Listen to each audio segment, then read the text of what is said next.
Mesdames, Messieurs, bonsoir et merci de préférer la télévision nationale. Au sommaire de cette édition, retard dans l'exécution de certains travaux d'aménagement constatés à Conakry.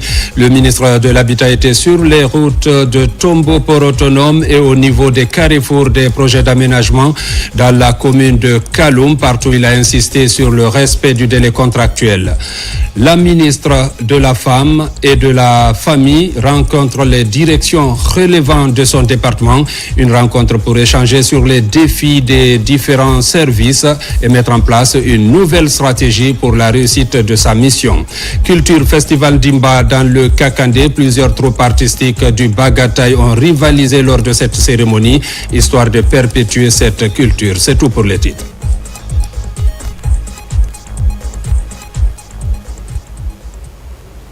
Une fois encore, bonsoir et bienvenue dans ce journal. C'est officiel, le mois sacré de Ramadan débutera demain mercredi 18 février sur toute l'étendue du territoire national. Le ministre secrétaire général des Affaires religieuses vient de confirmer l'observation du croissant lunaire. Le carême pour cette année débute aussi demain pour les fidèles chrétiens. À travers le pays, bien sûr, on suit la déclaration du ministre secrétaire général des Affaires religieuses. Suivez. Chers musulmans et musulmanes de Guinée, chers compatriotes, le croissant lunaire qui marque le début du mois saint de Ramadan a été observé ce mardi 29 Chaban qui correspond au 17 février 2026. Par conséquent, le jeûne du mois saint de Ramadan débutera ce mercredi 18 février 2026 sur toute l'étendue du territoire national. Il est alors demandé au service de concentré du secrétariat général des affaires religieuses, aux chefs religieux et aux autorités administratives, chacune à ce qui le concerne, de prendre toutes les dispositions afin que cette date officielle soit effectivement respectée. Chers musulmans et musulmanes de Guinée, le mois saint de Ramadan est un moment de jeûne, de prière, de pénitence, de l'aumône, de pardon et de tolérance. Prions tous pour la paix, l'unité nationale, la stabilité, la prospérité et le développement durable de notre cher pays, la Guinée. À cette heureuse occasion, je voudrais, au nom du président de la République, chef de l'État, chef suprême des armées, son Excellence Mamadi Doumbouya, et celui du Premier ministre chef du gouvernement, souhaiter bon Ramadan à tous les fidèles musulmans de Guinée et du monde entier. Bon Ramadan à toutes et à tous. Que Dieu bénisse la Guinée et les Guinéennes. Chers chrétiens et chrétiennes de Guinée, chers compatriotes, le carême, période de pénitence, de consécration et du jeûne de 40 jours, commence ce mercredi 18 février 2026 sur toute l'étendue du territoire national. Chers chrétiens et chrétiennes de Guinée, le carême est un moment de jeûne, de prière, de pénitence, de partage, de pardon et de tolérance. Prions tous pour la paix, l'unité nationale, la stabilité, la prospérité et le développement durable de notre cher pays, la Guinée. À cette heureuse occasion, je voudrais, au nom du président de la République, chef de l'État, chef suprême des armées, son Excellence Mamadi Doumbouya, et celui du Premier ministre, chef du gouvernement, M. Amadou Ouriba, souhaiter bon carême à tous les fidèles chrétiens de Guinée et du monde entier. Bon carême à toutes et à tous. Que Dieu bénisse la Guinée et les Guinéennes. Je vous remercie. Pour ce mois de pénitence, un accord sur les prix des produits de consommation trouvé entre les commerçants et les autorités. Ces prix plafonds visent à éviter l'augmentation fantaisiste des prix pendant le Ramadan et le Carême. Le point avec Mohamed Chérif Kamara. Autour de la ministre de l'Industrie et du Commerce, autorités et opérateurs économiques ont signé un protocole d'accord visant à assurer un approvisionnement régulier du marché et à maintenir des prix accessibles. Fatima Camara a insisté sur la concertation et le respect des engagements pour stabiliser les prix et préserver le pouvoir d'achat des populations. Le protocole que nous signons aujourd'hui est le résultat d'un travail de fond. Il n'est pas né dans un bureau, il est né dans la discussion. La DNSIC a analysé les structures de charge. La CGIAC a porté la voix des opérateurs. La douane a apporté les paramètres techniques indispensables. Et nous avons recherché un atterrissage équilibré. L'objectif était clair, des denrées disponibles, des prix plafonds compréhensibles et surtout un prix au détail maîtrisé, celui qui paie le citoyen. Les opérateurs économiques et les services des douanes ont réaffirmé leur volonté de respecter les prix homologués, fixés en concertation avec les autorités compétentes. Après chaque exercice fiscal, on évalue ce que l'État cède pour que le panier de la ménagère ne soit pas menacé. On évalue ce que l'État cède pour qu'il y ait des investissements dans ce pays. Quand on cède, n'est-ce pas, c'est dans les premières nécessités, à un prix donné, il faut que le prix-là soit exécuté sur le marché. Donc j'en appelle à la conscience de tous les opérateurs économiques, j'en appelle à la vigilance de tous les consommateurs, de suivre de très près la pratique des prix sur le marché. Cette signature de convention, c'est une entente sur plusieurs formes.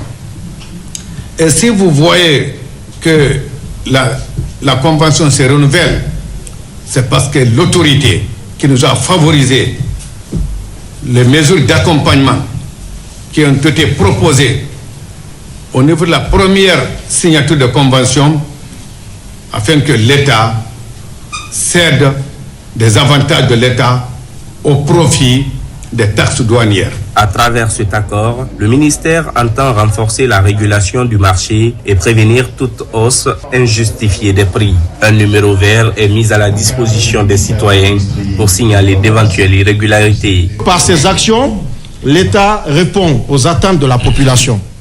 Et un numéro vert, le 142, il est sur la table, il sera sur tous les visuels, peut être appelé à tout moment afin de dénoncer ceux qui n'observent pas ces prix plafonds. Et les mesures appropriées en termes de répression, en termes de verbalisation, en termes de sensibilisation seront déployées. Les autorités appellent ainsi à la responsabilité collective pour garantir un marché stable, équitable et favorable aux consommateurs sur toute l'étendue du territoire national. Par rapport à ces prix plafonds, nous recevons la ministre de l'Industrie et du Commerce pour parler de cet accord trouvé avec les opérateurs économiques sur les prix des denrées de première nécessité. Madame Fatima Camara, bonsoir. Bonsoir. Et parlez-nous de cet accord sur les prix trouvés à la veille de ce mois de pénitence pour les musulmans et pour les chrétiens. Permettez-moi avant toute chose d'adresser mes sincères remerciements à son Excellence Monsieur le Président de la République, chef de l'État Mamadi Doumbouya, et à Monsieur le Premier ministre, chef du gouvernement Amadou Riba. Grâce à leur clairvoyance et à leur orientation ferme et à leur engagement constant en faveur du pouvoir d'achat des populations, les opérateurs économiques ont accepté de faire preuve de responsabilité. C'est dans cet esprit de concertation et de solidarité nationale que nous avons pu obtenir la signature de ce protocole d'accord qui a été signé le 16 février 2026 dans le but d'encadrer les prix de certaines denrées de grande consommation. Cet accord est applicable du 17 février au 30 juin 2026. Il est le fruit d'un dialogue constructif entre l'État et les acteurs du secteur privé avec pour objectif protéger les ménages tout en préservant l'équilibre du marché. Vous parlez des produits de consommation. Est-ce qu'on peut connaître les produits concernés par cet accord? Tout à fait. Il faut déjà rappeler qu'au niveau de la Guinée, l'économie de marché est fondée sur la libre concurrence. Les prix s'y fixent normalement selon l'offre et la demande. C'est le fonctionnement naturel d'un marché dynamique. Mais lorsque les produits essentiels consommés chaque jour par nos familles connaissent des variations importantes, l'État a le devoir d'agir avec mesure et responsabilité. Notre rôle n'est pas de bloquer le marché, mais de l'encadrer lorsque l'intérêt général l'exige. Alors les produits, il faut savoir que c'est le riz, la farine, le sucre, l'huile végétale, l'oignon, le lait en poudre ainsi que la volaille. Vous êtes suivi à travers la Guinée. Est-ce que vous pouvez nous énumérer ces prix par d'arrêt? Bien sûr. Au niveau de Conakry, des ajustements ont été opérés, à savoir sur le riz blanc de 50 kg qui passe de 270 000 à 260 000 francs guinéens, soit une baisse d'environ 4%. Au niveau de l'oignon qui est de 25 kg qui passe de 290 000 à 270 000 francs guinéens, soit une baisse d'environ de 7%.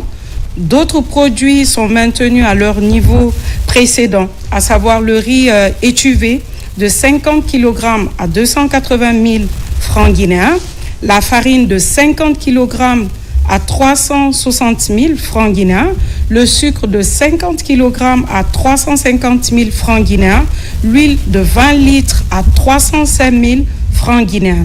Concernant la volaille, le produit importé est sensible aux variations internationales. Nous avons opté pour un ajustement encadré afin de garantir sa disponibilité tout en protégeant le consommateur. Le poulet entier de 10 kg est plafonné à 310 000 francs guinéens. Les cuisses de poulet de 10 kg à 220 000 francs guinéens. Deux produits sont désormais explicitement encadré au détail, à savoir le riz de 25 kg plafonné à 180 000 francs guinéens, le lait en poudre de 25 kg plafonné à 980 000 francs guinéens. Je compte aussi préciser que ces prix plafonds déterminent le maximum. Il ne doit pas être dépassé. Il s'agit d'un accord, madame. Donc, si des petits malins contournent cet accord? Alors, il faut savoir qu'il y a tout un dispositif de suivi qui a été mis en place. Nos services compétents assureront un suivi régulier de l'application de ces mesures dans un esprit d'accompagnement et de dialogue avec les acteurs du marché. J'invite également les concitoyens avec calme et sens de responsabilité à s'informer sur les prix plafonds officiels et en cas d'écart significatif, à utiliser le numéro vert 142. Et dès qu'ils vont appeler, ils verront que les services vont se saisir pour pouvoir remédier à ces dysfonctionnements par endroit. Merci madame. Donc un numéro vert, le 142, existe pour les recours. On poursuit cette édition, visite des chantiers en cours de réalisation dans la capitale. L'autoroute 2x2 voie Tombo, port autonome de Conakry et l'aménagement des carrefours dans la commune de Kaloum ont été visités par le nouveau ministre de l'Habitat, de l'Urbanisme et de l'Aménagement du territoire. Sur le terrain, certains chantiers peinent à s'achever. Le constat dans ce reportage de Maïmouna Bella Diallo, Alpha Isiagaba. En plein centre-ville, un vaste chantier attire l'attention des passants.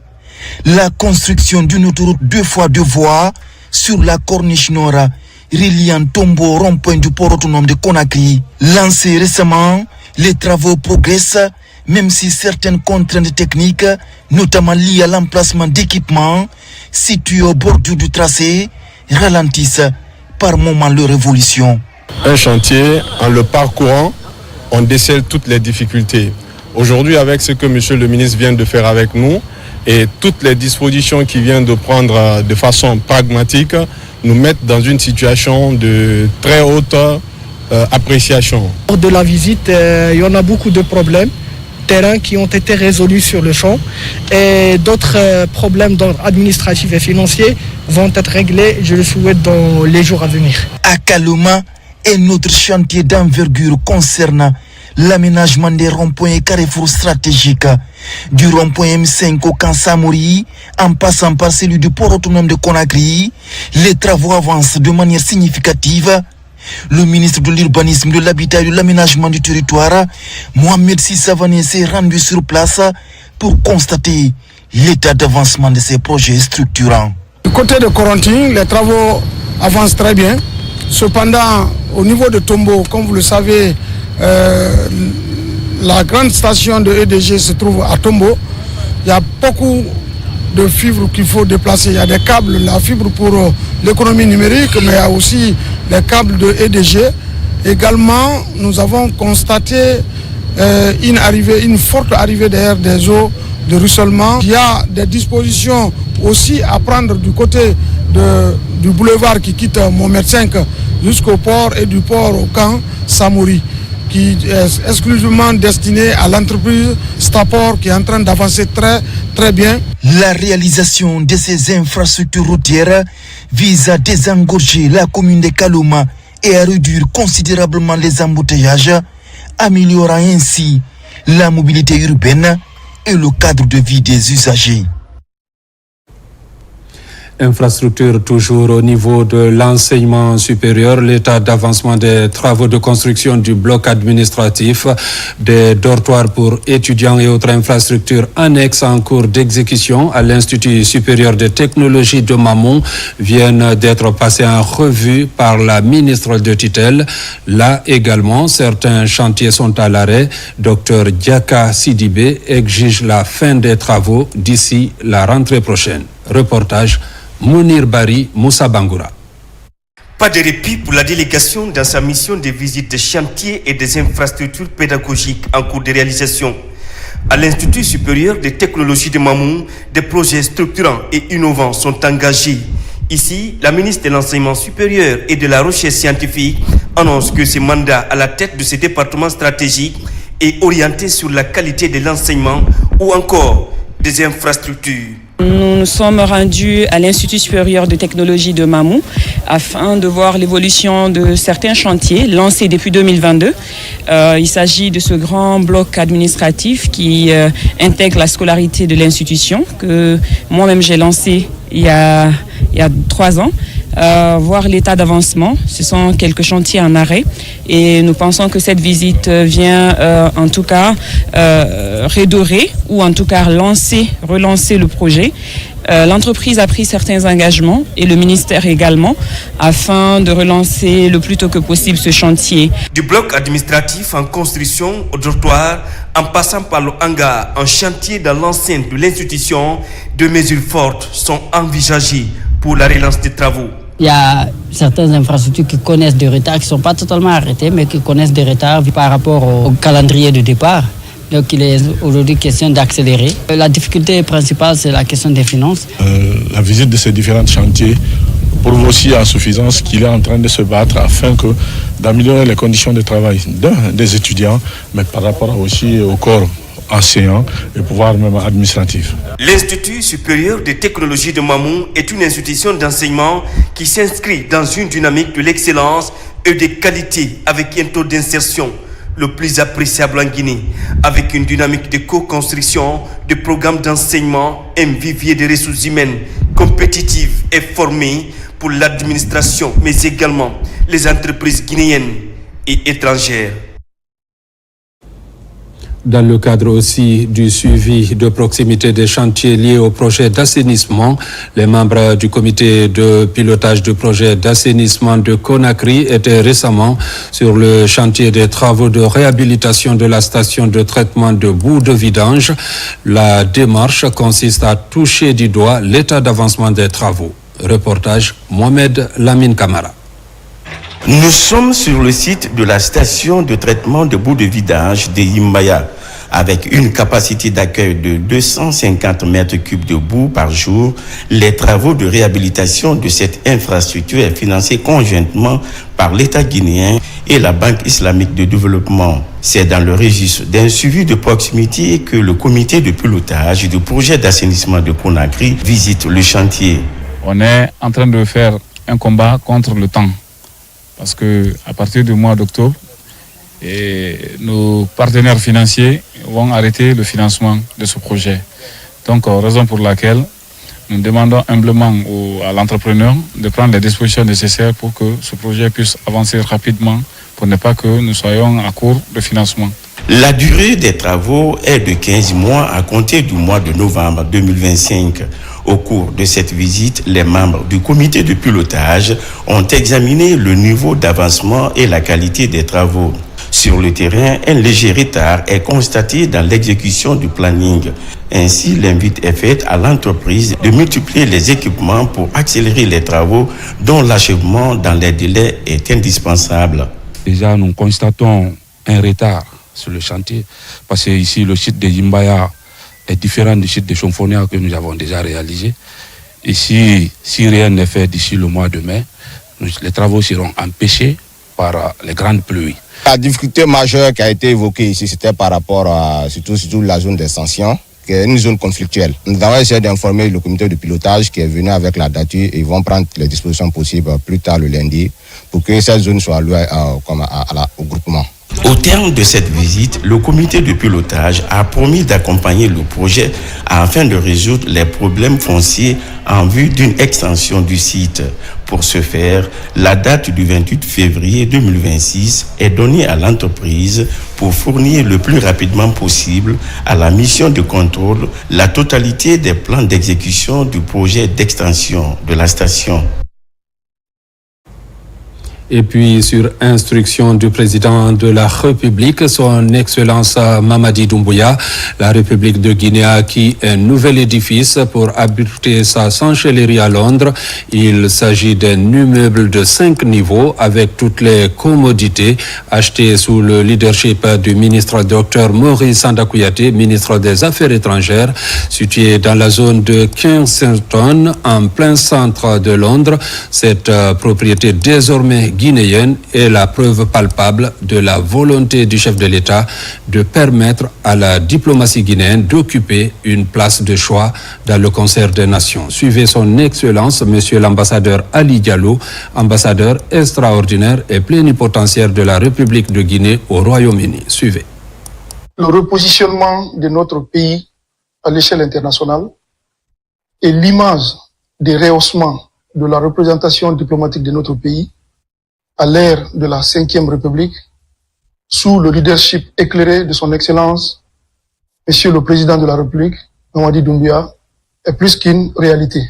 Dans cet esprit, il a donné des instructions fermes à son Excellence Dr Maurice Sanda Kouyaté, ministre des Affaires étrangères, de l'intégration africaine et des Guinéens établis à l'étranger, d'acquérir une propriété immobilière à Londres pour abriter notre chancellerie. Nous avons acquis un immeuble de 5 niveaux avec toutes les commodités, aujourd'hui qui fait respecter notre pays, à Londres, qui est considéré comme étant l'une des plus grandes places diplomatiques, financières et culturelles. Et nous avons eu l'opportunité d'avoir l'immeuble dans la zone de Kensington qui regorge un bon nombre de missions diplomatiques et consulaires au Royaume-Uni. C'est le lieu pour moi, et au nom de l'ensemble du personnel diplomatique de notre ambassade, au nom de l'ensemble de la communauté guinéenne de notre juridiction, d'exprimer mes remerciements et mes vives félicitations à son Excellence, Monsieur le Président de la République, pour cette acquisition.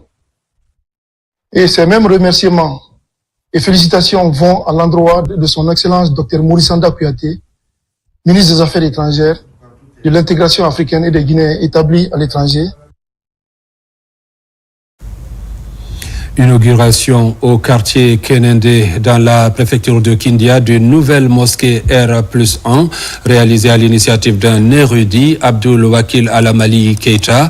La cérémonie d'ouverture officielle de ce nouvel édifice religieux a connu la présence de plusieurs fidèles venus de partout. Reportage Sounoun Sidibé, Marwan Kamara. Il y a 6 mois, ce n'était qu'un chantier en construction qui mobilisait les artisans et les ouvriers. Aujourd'hui, c'est un joyau architectural qui culmine au-dessus du quartier de Kenende. L'infrastructure représente la mosquée centrale de Kenende dans la commune urbaine de Kindia. Construite sur 2 niveaux, cette maison de Dieu offre désormais un espace plus vaste et mieux adapté pour accueillir les prières quotidiennes. À l'origine de ce projet, El Haj Abdul Wakil Alamali Keita, figure morale respectée de la région. Un jour de gratitude envers Allah le Tout-Puissant et envers l'érudit El Haj Abdul Wakil Alamali Keita, fils digne et pieux de notre communauté qui a offert cette magnifique maison de Dieu aux fidèles musulmans de Kenende et d'ailleurs. Qu'Allah subhanahu wa ta'ala le récompense ici-bas et dans l'au-delà pour cette œuvre éternelle, symbole de foi et d'amour du prochain lieu de prière. Nous remercions le bon Dieu qui nous a permis de réaliser cette mosquée. Sa construction représente un devoir pour moi afin de répondre aux besoins des habitants de Kenende. Nous remercions également les autorités religieuses ainsi que le président Mamadi Doumbouya et son gouvernement. Que Dieu les accompagne dans leur noble mission. La cérémonie inaugurale a mobilisé les autorités religieuses, les notables et les fidèles venus nombreux pour assister à l'ouverture officielle de ce nouvel édifice religieux à Kindia. Au nom du président de la République, chef de l'État, son Excellence Mamadi Doumbouya, remercier les donateurs, remercier la vaillante population que j'ai trouvée ici dans la paix. Construire un édifice religieux qui va contribuer à renforcer les liens de solidarité, de fraternité, de l'amour entre les filles et filles. Avec cette nouvelle mosquée en R+1, la communauté musulmane dispose désormais d'un cadre moderne et fonctionnel pour l'adoration et la transmission du savoir religieux, témoignant ainsi du dynamisme et de la solidarité locale. Dans l'actualité encore, les prises de contact se multiplient dans les directions et services du ministère de la Communication et de l'Économie numérique.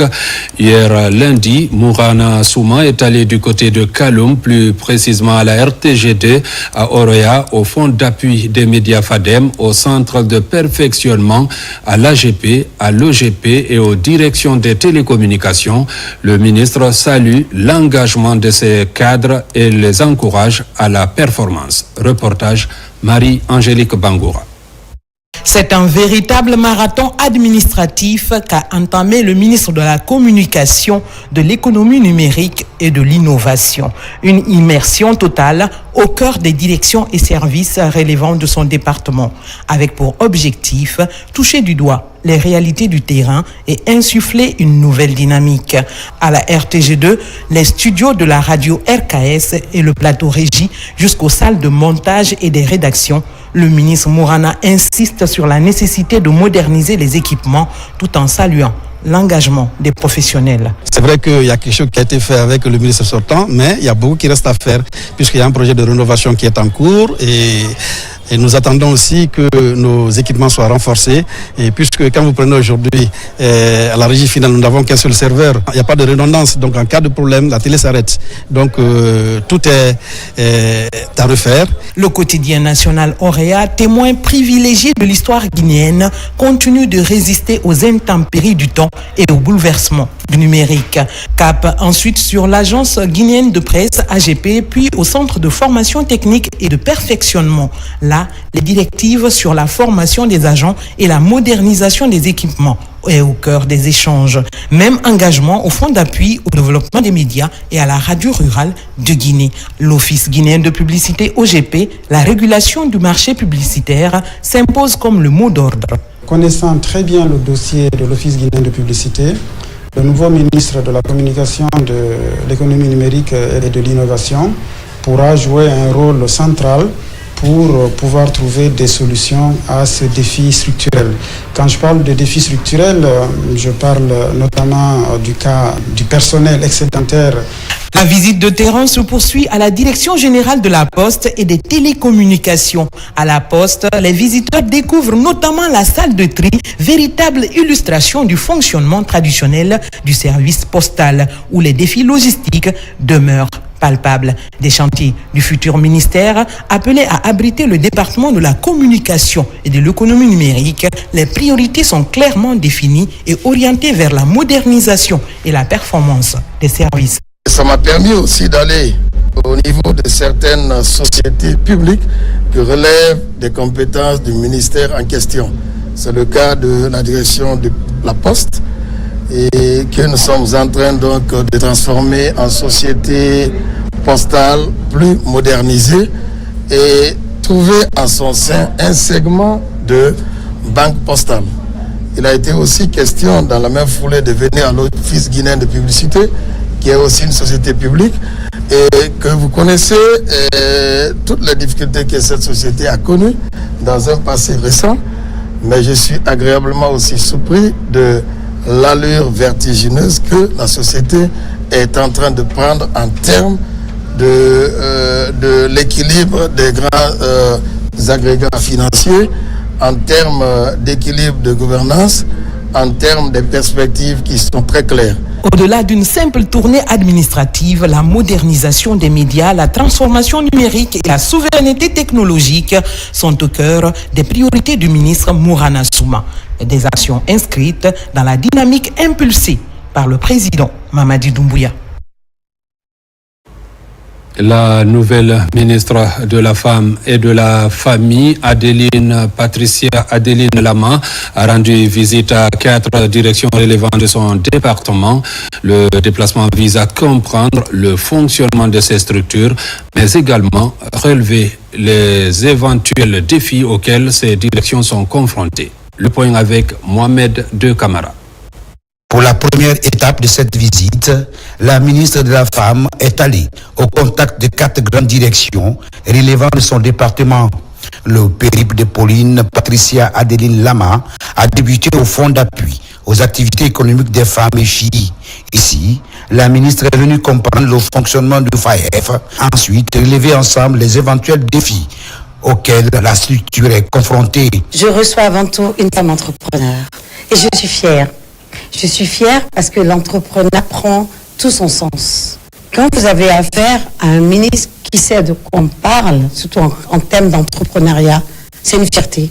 À l'Agence nationale d'inclusion économique et sociale, Agnès, nouvellement rattachée au ministère en charge des solidarités et au centre d'autonomisation d'entrepreneuriat des filles et femmes, la démarche de la nouvelle ministre est claire, demander à tous un engagement pour produire le maximum de résultats en faveur de la lutte contre la vulnérabilité.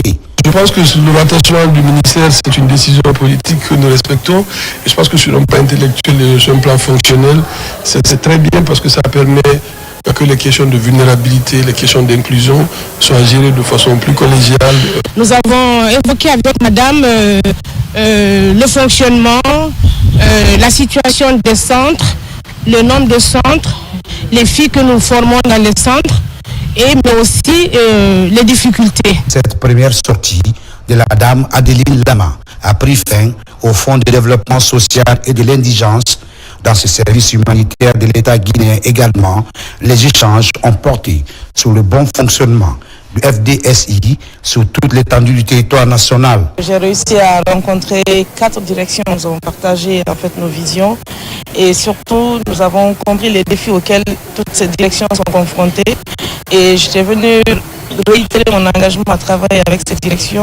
Cette mission que le président de la République, M. Mamadi Doumbouya, et son premier ministre, M. Amadou Riba, nous ont confié. Ce déplacement de la ministre de la Femme, de la Famille et des Solidarités dans ces différentes structures vise à instaurer un climat de bonne collaboration entre les différentes hiérarchies. Et puis cette visite de courtoisie du ministre du Tourisme et de l'Artisanat qui a à Fourekaria, une visite de courtoisie aux autorités religieuses et administratives de la préfecture. Moussa Moïse Silla a remercié les citoyens pour leur accompagnement lors de l'élection présidentielle du 28 décembre 2025.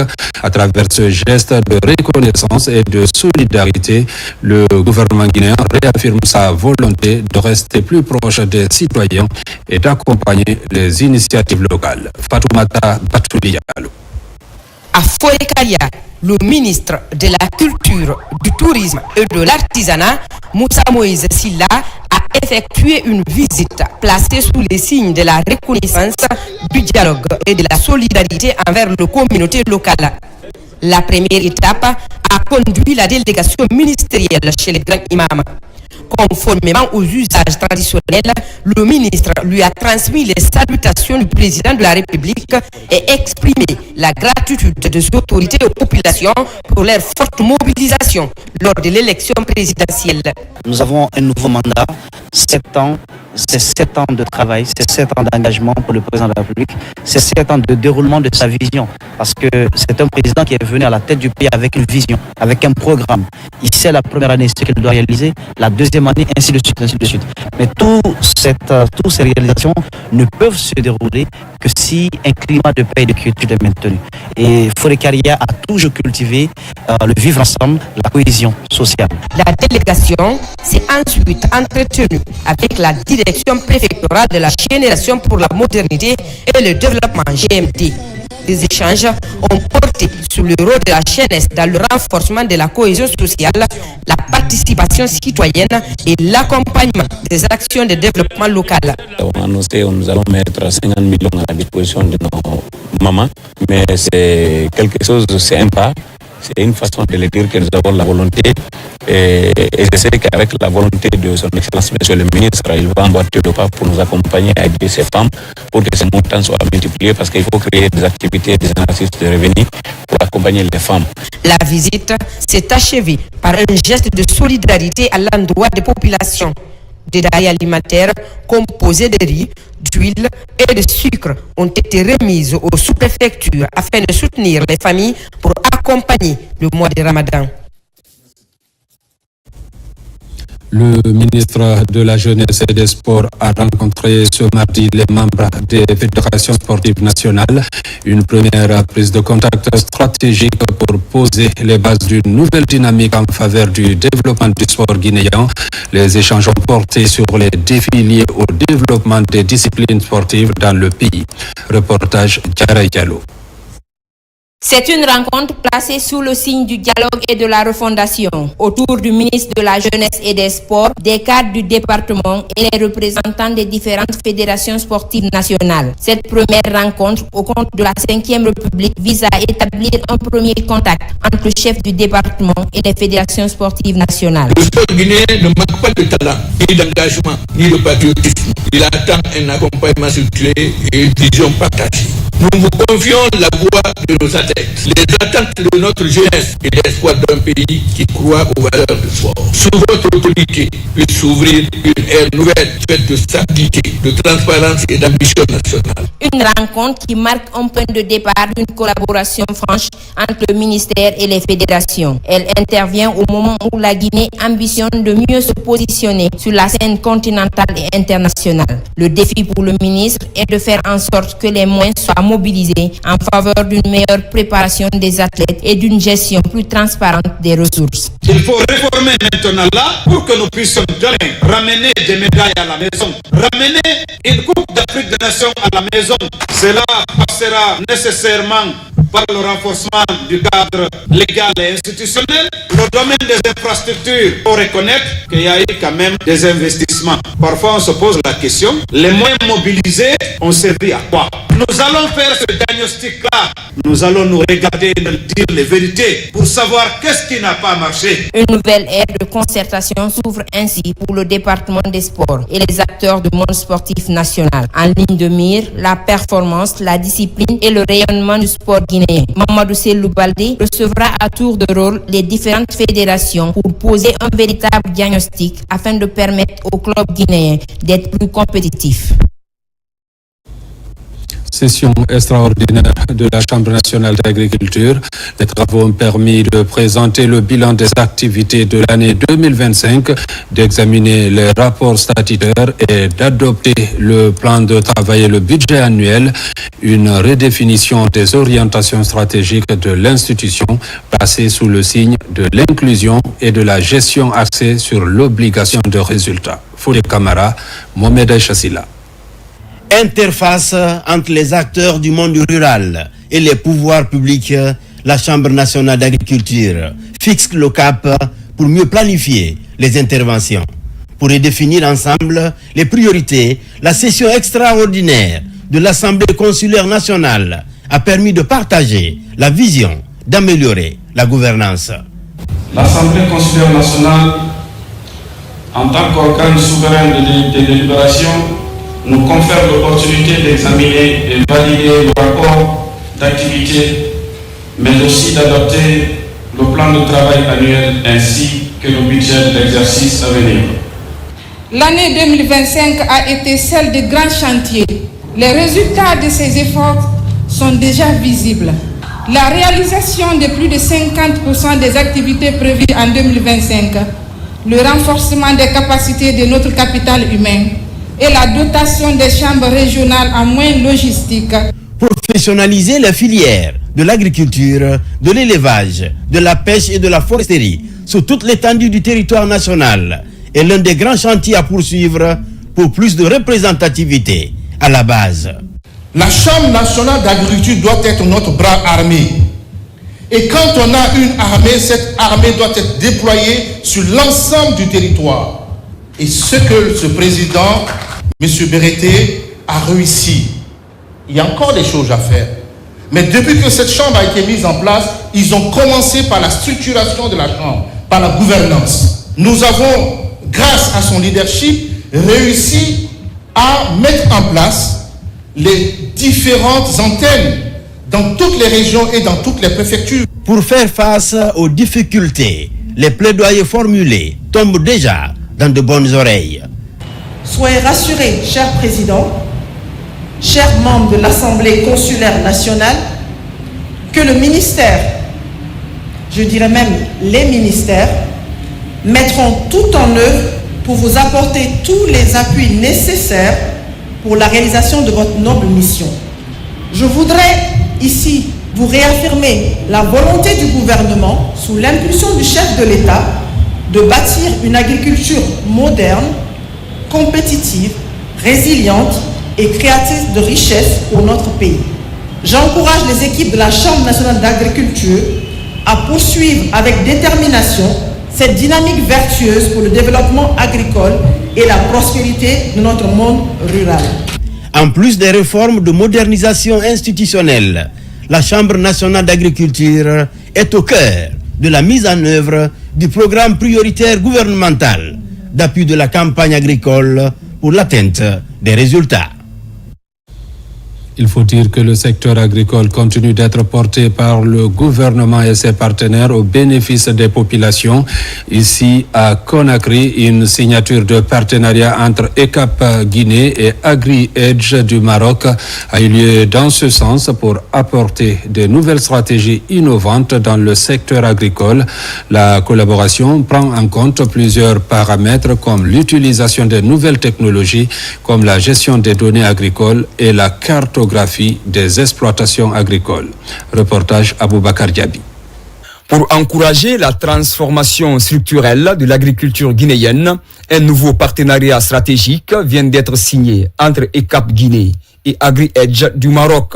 C'est une nouvelle dynamique porteuse qui vise à faire le secteur agricole un levier de croissance économique, de sécurité alimentaire et de création d'emplois. Avec ces acteurs, la modernisation des pratiques agricoles du pays serait améliorée à travers la science et les données agricoles. Avec ECAP, l'objectif c'est travailler ensemble afin de co-construire, afin d'adapter ces solutions pour le contexte local, afin de servir l'agriculteur guinéen, tout en mettant à sa disposition les services de l'agriculture de précision d'une façon simple. Et ce partenariat va permettre à chaque agriculteur guinéen qui va souscrire d'avoir une alerte, d'avoir contrôlé son propre champ, sa culture, à partir de son téléphone. Cette collaboration franche intervient pour introduire de nouvelles stratégies innovantes dans le secteur agricole guinéen. Il s'agit entre autres de l'accessibilité des données agropédagogiques, la cartographie des exploitations agricoles et agropastorales, ainsi que la gestion raisonnée de la fertilisation. Et nous avons vu que c'est réellement une innovation qui nous a été présentée, qui peut servir vraiment au monde rural, qui peut servir aux agriculteurs, qui peut servir aux opérateurs économiques qui doivent évoluer dans le monde rural. spécifiquement dans l'agriculture et même dans l'élevage. À partir de ce partenariat, nous pourrons avoir des éléments factuels, des analyses, depuis l'analyse des sols jusqu'à la production, ce qui va nous permettre vraiment d'être beaucoup plus à l'aise sur les dossiers d'agriculture. En Guinée, le ministère de l'Agriculture et ses partenaires misent sur l'écosystème technologique pour mieux maîtriser le monde paysan. Ce nouvel élan s'inscrit dans la vision du programme Simandou 2040 pour favoriser le transfert des compétences, mais aussi le financement agricole fondé sur les données objectives et mesurables. Dans le cadre de ces prises de contact, le ministre de la Modernisation de l'Administration et de la Fonction publique, Faya François Bourneau, s'est rendu à l'Institut national de formation et de perfectionnement et à l'Agence nationale de digitalisation de l'État.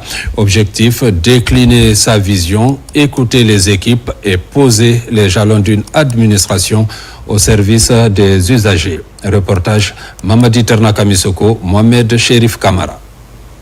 La dynamique de prise de contact et d'orientation stratégique se poursuit au ministère de la Modernisation de l'Administration et de la Fonction publique. Après une première série de rencontres, le ministre Faya François Bourneau s'est rendu à l'Institut national de formation et de perfectionnement appelé à devenir l'ENA de Guinée. Le ministre a également visité l'Agence nationale de digitalisation de l'État, pilier du dispositif de modernisation de l'administration publique. Sur le terrain, des acquis notables ont été constatés dans les deux structures, mais plusieurs défis restent à relever. Cette réforme, avec la création de ce tout nouveau ministère par les plus hautes autorités, est très attendue et nous inscrivons dans toutes les actions qui viendront concourir à l'effet de rendre la qualité des services meilleure pour nos concitoyens. L'Institut national de formation et de perfectionnement, qui évolue aujourd'hui en École nationale d'administration, ne constitue pas simplement une mutation institutionnelle. Elle incarne un choix stratégique, celui d'investir résolument dans le capital humain de l'État comme levier central de la modernisation. Au cœur des échanges, le ministre a insisté sur la qualité de la formation, l'actualisation des programmes en phase avec les réalités contemporaines et l'ancrage d'une véritable culture de performance au sein de l'administration publique. J'en ai profité pour partager ma vision de la digitalisation de l'État avec une approche structurée qui va reposer sur le développement d'un plan d'action qui prendra en compte tout ce qu'on fera sur le court terme, le moyen et le long terme, mais en parfait alignement avec ce qui est déjà envisagé dans le cadre du plan de transition numérique de l'État, prévu dans le cadre du programme Simandou 2040. À travers ces concertations avec les services placés sous sa tutelle, Faya François Bourneau réaffirme sa volonté d'insuffler une nouvelle dynamique fondée sur la compétence, l'efficacité et l'accélération de la transformation numérique de l'administration guinéenne. L'équipe de la délégation spéciale de la commune urbaine de l'Abbé, déterminée à poursuivre son offensive de modernisation des 31 quartiers de la ville à l'image des grandes métropoles. Après la codification des ménages, c'est le lancement ce matin de l'opération de l'adressage des rues dans les 3 quartiers pilotes avec l'appui des partenaires. Reportage Sarafdin Diallo, Nabila Kamara. L'équipe de la délégation spéciale de la commune urbaine de l'Abbé est plus que jamais déterminée à poursuivre son initiative de modernisation des 31 quartiers de la cité de Karamoko Alpha Molabé, à l'image des grandes villes modernes. Après la codification des ménages, c'est une nouvelle étape du programme qui démarre avec à la clé l'adressage des rues de 3 quartiers pilotes. C'est une cérémonie très symbolique qui va marquer le couronnement d'une activité pilote sur 3 quartiers par rapport à la codification des bâtiments et également par rapport à l'adressage. Ces identifiants rendront aisée la question du territoire et l'accès aux services publics tels que le transport, l'eau, l'électricité, l'assainissement et en cas d'urgence médicale, incendie ou secours, pour que l'intervention soit prompte, sans risque de se perdre ou faire des tours et des détours. Cette opération est rendue possible grâce au soutien financier de Sicoval et de l'ONG française Le Partenariat avec l'appui technique du service de l'habitat ainsi que celui de l'ONG ADID. Nous maîtrisons déjà toute la voirie urbaine au niveau de 28 quartiers de la ville de Labé. Donc nous avons eu à appuyer la commune dans ce sens pour l'adressage de la ville et la codification de toutes les concessions. Je voudrais tout d'abord saluer le travail qui a été abattu en amont, parce que pour arriver à cette phase, il y a eu beaucoup de réflexions, des travaux de terrain, des travaux techniques. Ces opérations de codification des bâtiments et d'adressage des rues des quartiers de la baie sont perçues pour les autorités locales comme étant un projet structurant indispensable pour une meilleure urbanisation et une gestion efficace des urgences sécuritaires et sanitaires dans cette ville désormais orientée vers le développement. La Guinée mise sur ses mines, moteur de son économie, mais veut concilier cette richesse avec la protection de l'environnement. Les acteurs du secteur réunis au sein de la Chambre des mines franchissent une nouvelle étape. Objectif, renforcer leur engagement écologique. Ainsi, le réseau Environnement Mine va voir le jour pour succéder au réseau Environnement Bauxite, une union sacrée des promoteurs pour préserver notre nature. Reportage Mariam Kamara. C'était en 2018, le réseau Environnement Bauxite voyait le jour, fédérant les acteurs de la filière bauxite. Depuis, de nombreuses actions concrètes ont été menées en faveur de la biodiversité. Aujourd'hui, forte de ce succès, la Chambre des mines élargit le concept. Pour faire évoluer le REB, place au REM, le réseau environnement minier, afin d'intégrer l'ensemble des promoteurs du secteur. Pendant ces 2 jours, nous avons procédé ici au diagnostic du REB, où nous avons non seulement vu les mérites du REB, et puis diagnostiqué quelques défis. Nous avons déjà une base pour progresser vers le REM. Donc le REM va constituer désormais ici la plateforme qui va réunir toutes les entreprises minières qui sont respectueuses de la protection de l'environnement. Cette nouvelle plateforme a une ambition claire, harmoniser les efforts de tous pour mieux gérer l'impact cumulé des activités minières sur l'environnement. Tout d'abord, c'est cette vision large de la synergie qui sera vraiment développée au-delà de cette zone bauxitique. Et en plus de ça, on aura une plus grande vision en termes de conservation de tout ce qui est biodiversité. Nous n'étions pas membres du REB, malheureusement pour nous, mais avec les résultats obtenus par le REB, avec la présentation que nous avons vue, nous ambitionnons vraiment de rejoindre la dynamique et de migrer ensemble vers le REM, qui va un peu essayer, qui va nous accompagner dans nos actions de tous les jours. Un projet visiblement bien accueilli par la profession. Dans les prochains jours, les grandes lignes de ce nouveau réseau seront soumises à l'approbation des adhérents. Une étape clé pour une transition en douceur vers la nouvelle formule. Culture avec la célébration du Nouvel An chinois en Guinée. Elle a été organisée par la communauté chinoise établie en Guinée.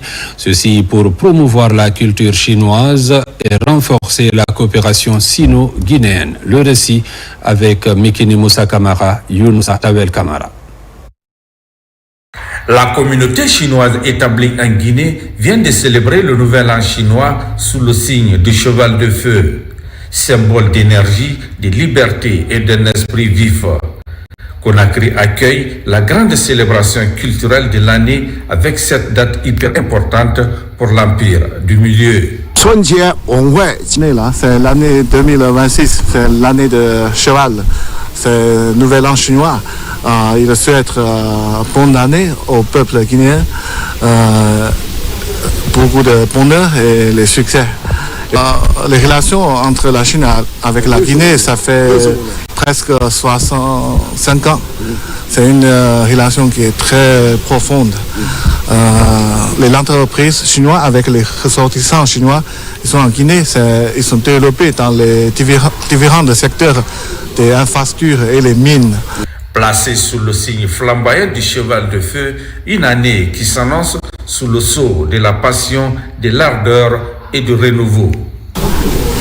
春节啊，是我们华人华侨最重要的节。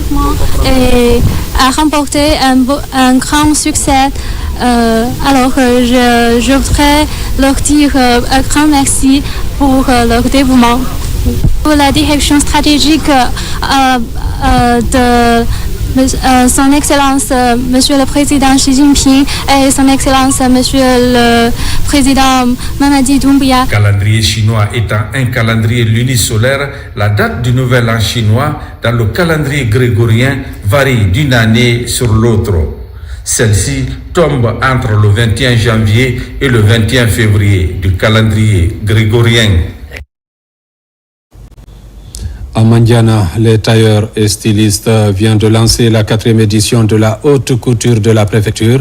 Il s'agit d'un rendez-vous culturel annuel qui met en lumière la créativité des artisans locaux et favorise l'économie locale. Cette année, l'exposition a duré 2 jours et elle a réuni plusieurs autres tailleurs venus de la région de Kankan. Reportage Bakari Bambakonde. C'est le lancement officiel de la 4e édition de l'exposition de haute couture de la préfecture de Mandiana, une initiative de l'association des tailleurs et stylistes de la localité. La cérémonie s'est tenue à la Maison des Jeunes où une foule en liesse a salué la présence du parrain qui a marqué l'occasion en offrant 20 machines à coudre et une enveloppe symbolique aux artisans pour améliorer leurs conditions de production. Les tailleurs et stylistes de Mandiana sont à leur 4e édition d'organisation de la foire internationale Sankarani qui se déroule en plusieurs phases. Comme vous le constatez, depuis la naissance de cette initiative jusqu'à nos jours, le parrain ne ménage aucun effort pour la réussite de ces événements à caractère social, éducatif et culturel. Il nous a aidé à avoir un cachet du ministère favorisant de notre reconnaissance au plan national. Cette exposition vise à promouvoir la mode locale et renforcer l'identité culturelle de la préfecture. Elle contribue au développement économique local en soutenant les artisans et en créant une plateforme d'échange. Quand on parle de la créativité, quand on parle du métier, quand on parle de l'offre d'emploi, on parle tout simplement de la vie. D'année en année, nous ferons en sorte de faire connaître la culture de Mandiana. Nous ferons en sorte de connaître le talent en Mandiana et nous vous accompagnerons pour que vous puissiez vivre de votre art. La veille de la cérémonie, un concert géant a été organisé par le parrain Sekouba Diak Diakité, rassemblant la communauté autour de la culture musicale guinéenne. Cette 4e édition de haute couture célèbre non seulement la mode, mais renforce également l'identité culturelle et l'esprit communautaire de Mandiana. Fin de la 8e édition du festival Dimba dans le district de Kakilich à Kamsar. Plusieurs troupes artistiques du Bagataï ont émerveillé le public à travers leurs prestations. L'initiative vise à promouvoir cette culture. Reportage Younoussa Tawel Kamara. C'est le district de Kakilich, dans la sous-préfecture de Kamsar, qui a abrité cette année la 8e édition du Festival des Arts et Culture Baga. 14 troupes artistiques venues des différents villages de Bagataï y ont participé. Ils ont animé ce festival de réjouissance communément appelé Ndemba durant 3 jours à travers des pas de danse au rythme des tam-tams pour promouvoir la culture ancestrale de Bagataï.